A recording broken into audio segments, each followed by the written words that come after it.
Hi, good morning. எல்லாருக்கும் இனிய பொங்கல் நல்வாழ்த்துக்கள். இந்தியாவில் பொங்கல் முடிஞ்சிருக்கும். எங்களுக்கு கொஞ்சம் லேட்டாக தான் ஸ்டார்ட் ஆகும் யூஎஸில்.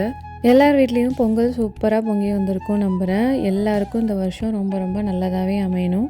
நான் இன்றைக்கி சக்கரை பொங்கல் தான் பண்ணிகிட்ருக்கேன். 1.5 கப் பச்சரிசி எடுத்திருந்தேன். அதுக்கு 2.25 கப் வெல்லம் எடுத்து வச்சுருக்கேன். இந்த வெல்லத்தை தண்ணி ஊற்றி அவனில் வச்சு ஈஸியாக கரைச்சி எடுத்துக்க போகிறேன். ஒரு 1.5 நிமிஷத்தில் வெல்லம் சூப்பராக கரைஞ்சிடுச்சு. இப்போ அதை வடிகட்டி எடுத்துக்கிறேன். ஃபைனலாக நெய்யில் வறுத்த முந்திரி பருப்பு, திராட்சை, ஏலக்காய் தூள், பிஞ்ச் ஆஃப் சால்ட்டு, அப்புறமா எடிபிள் கேம்பர் லைட்டாக ஆட் பண்ணியிருக்கேன். அந்த கோயில் பொங்கல் ஃபீல் வரணுங்கிறதுக்காக. பொங்கல் ரொம்பவே டேஸ்ட்டாக இருந்துச்சு. கோயிலில் சாப்பிட்ற பொங்கல் மாதிரியான ஃபீல் இருந்துச்சு. ஃபைனலாக பொங்கல் வச்சு சாமிக்கு படைக்க போகிறேன். முக்கியமாக சூரியனுக்கு. சூரியன் எல்லாத்த விட எனக்கு இன்னும் ஸ்பெஷல். ஏன்னா என்னுடைய ராசி சிம்ம ராசி. சூரியன் தான் அதுக்கு அதிபதி.